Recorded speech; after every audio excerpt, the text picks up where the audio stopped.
Olá amigos, tudo bem com vocês? Meu nome é Andressa, sejam muito bem-vindos ao meu canal, onde eu trago casos criminais do mundo, aleatoriedades e curiosidades sobre a Irlanda. Então, silêncio na sala, bora analisar as evidências?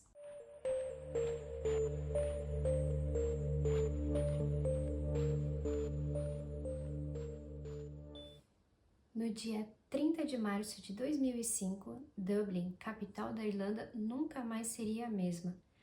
Isso porque quando dois jovens estavam passeando de bote no Canal Royal, eles avistaram uma perna vestindo uma meia e na hora eles pensaram que poderia talvez ser um manequim. Estava embrulhado em sacos plásticos, então eles resolveram se aproximar para visualizar melhor. Chegando mais próximo, eles perceberam que na verdade se tratava de pedaços de um corpo.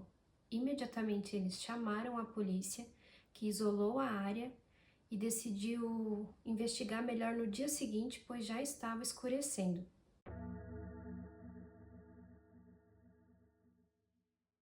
Conforme eles foram investigando o rio, eles foram encontrando mais e mais partes. Como eles não sabiam por onde começar e pela aparente brutalidade do crime, eles imaginaram que talvez fosse algum acerto de contas relacionado a gangues, drogas ou algo do tipo. Além do corpo estar esquartejado, também havia diversas marcas de perfuração de faca nesse corpo. Durante as buscas, também não foi possível identificar a pessoa de imediato porque ela estava sem cabeça. Essa cabeça ela não foi encontrada em lugar nenhum e também, outra curiosidade, esse corpo ele estava com um pênis decepado. Para tentar talvez levantar alguma pista, a polícia divulgou na mídia características dessa pessoa para que talvez alguém entrasse em contato e identificasse ou soubesse de alguém que desapareceu recentemente e pudesse trazer alguma informação. Eles divulgaram que era um homem de mais ou menos 1,80 m de altura, negro e estava usando uma camisa de futebol da seleção da Irlanda. Alguns dias depois, a polícia recebeu uma ligação anônima, onde a pessoa dizia que conhecia um homem que tinha mais ou menos as características que foram divulgadas e que ele estava tentando contato com essa pessoa desde março. Ele também conhecia uma mulher que supostamente teria uma filha desse cara. Então eles entraram em contato com essa mulher, coletaram o DNA dessa criança e compararam com o do corpo e bingo, descobriram a identidade do cara. O corpo pertencia a Farah Suale Nur. Me perdoem se eu não consegui pronunciar direito, é um nome bem difícil.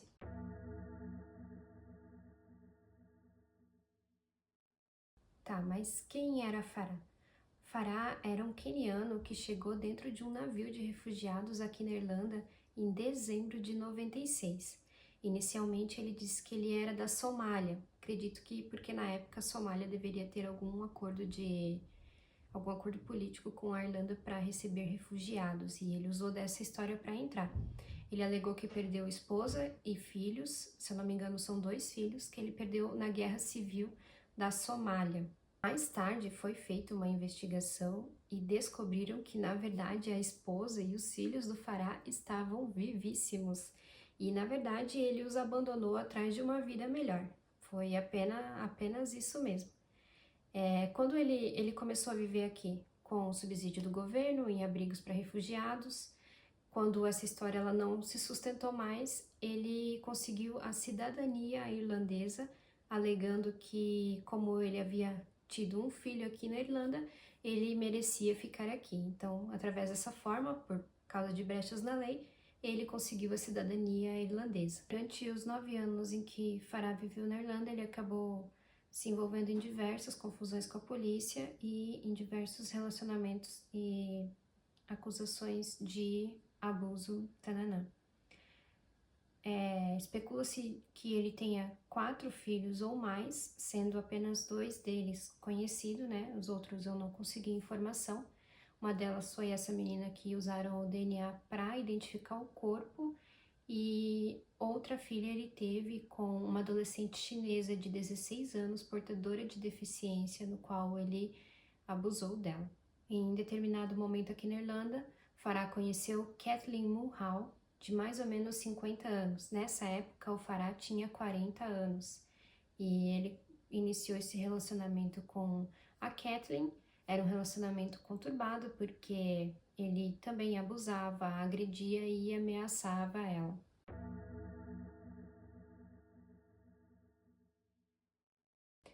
A Kathleen, ela já vinha de um relacionamento, um casamento longo com John Mulhall, no qual ela teve 6 filhos com esse homem. 2 delas serão mencionadas no caso de hoje, que participaram ativamente do caso, mas o restante da família não se tem muitas informações. Kathleen cresceu numa vida meio como se fosse nômade. Ela e John, eles eram alcoólatras e eles também viveram em meio a muita pobreza, nada favorável para o crescimento dos filhos deles também, né? Tanto Kathleen quanto Charlotte, uma de suas filhas, com 23 anos, elas eram envolvidas com prostituição, e Linda, sua filha de 31 anos, ela tinha um relacionamento no qual o namorado dela, ex-namorado, porque ele foi preso depois, ele agrediu os filhos dela e acabou sendo preso por isso. E acredito que os filhos dela tenham ido parar em um abrigo, porque após essa situação ela foi morar num apartamento com a Kathleen e com o Farah. Esse apartamento ele estava em nome da Kathleen e ele era subsidiado pelo governo. O Farah estava desempregado, Kathleen se prostituía e a Linda não sei dizer se ela também participava dessas questões, mas todos eram alcoólatras e usuários de drogas. Em dado momento, eles foram curtir o feriado de São Patrício, que é muito famoso no mundo todo. É um dos eventos mais importantes da Irlanda, super movimentado, cheio de pessoas. E ela e o Farah e a Linda foram curtir um dia de bebedeira lá. E também chamaram a Charlotte, que é a outra filha da Kathleen, para participar com eles. Eles acabaram sendo expulsos de um pub, provavelmente já estavam causando lá, e decidiram continuar a festa na casa de Kathleen. Kathleen acabou flagrando o Farah dando em cima, né, assediando a filha dela, a Linda.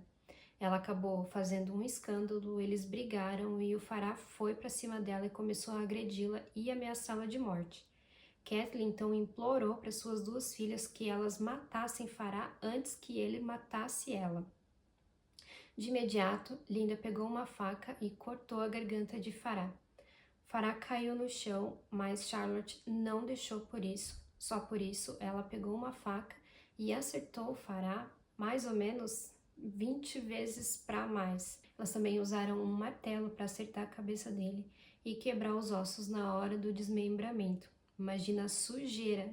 Gente, eu vi as fotos da casa por fora. É um apartamentinho, assim, uma casinha muito pequena. Não sei como alguém não ouviu o berreiro que aconteceu lá naquela noite. Elas acabaram desmembrando todo o corpo dele, embrulharam em sacos plásticos e durante a madrugada elas foram distribuindo pelo Canal Royal, que fica bem ali no centro de Dublin. Elas não botaram todas as partes ali, acredito que pensando se alguém encontrar o corpo, né, talvez sem a cabeça fosse mais difícil identificar.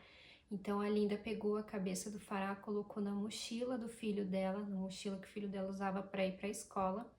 Ela e a Charlotte pegaram um ônibus e foram até Tallaght, que acredito que seja uma vila ou uma cidadezinha que fica mais ou menos 1 hora e meia ali do centro de Dublin. Lá tem um parque e elas acabaram enterrando a cabeça do Farah lá e jogando as armas do crime num rio ou num lago que tinha ali próximo. Em determinado momento, diz que a Linda voltou para estar lá sozinha e desenterrou a cabeça do Farah e enterrou em outro lugar. E talvez algum animal tenha encontrado e carregado para outro lugar, porque ela nunca mais foi achada, mesmo que eles foram no lugar que ela indicou, lá que ela deixou a cabeça, eles não encontraram mais. Após retornarem para casa, elas foram até um mercado, compraram diversos produtos de limpeza, arrancaram o carpê e o papel de parede, jogaram fora, limparam tudo e colocaram novos.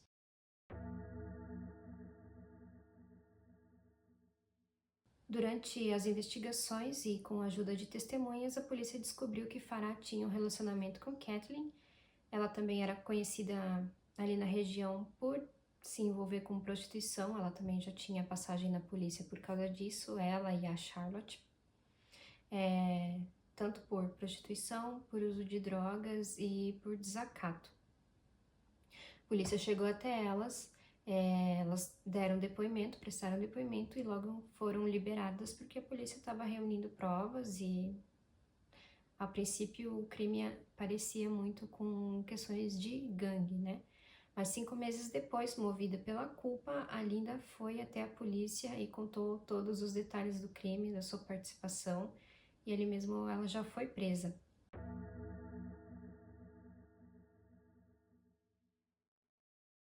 Logo depois de saber que Linda se entregou, Charlotte também acabou se entregando para a polícia, e Kathleen, não sabemos se John contou que as filhas se entregaram, né, o ex-marido de Kathleen, parece que eles ainda tinham contato, algum certo tipo de contato, contou para Kathleen que as meninas se entregaram por causa desse crime e então ela fugiu para Londres. Ela ficou 4 meses lá escondida, mas acabou voltando para Irlanda e se entregando também. O apartamento onde o crime ocorreu foi periciado e, apesar de parecer muito limpo, impecável, por baixo do papel de parede novo e do carpê novo foi usado luminol e foi encontrado diversos vestígios de sangue lá. Durante os depoimentos, Charlotte soltou a intrigante frase: "Eu a odeio tanto. Quem deveria ter pego prisão perpétua é ela, não eu. Eu acredito que nunca vou sair da prisão porque eu não sei onde está a cabeça de Farah. Apenas Linda sabe disso."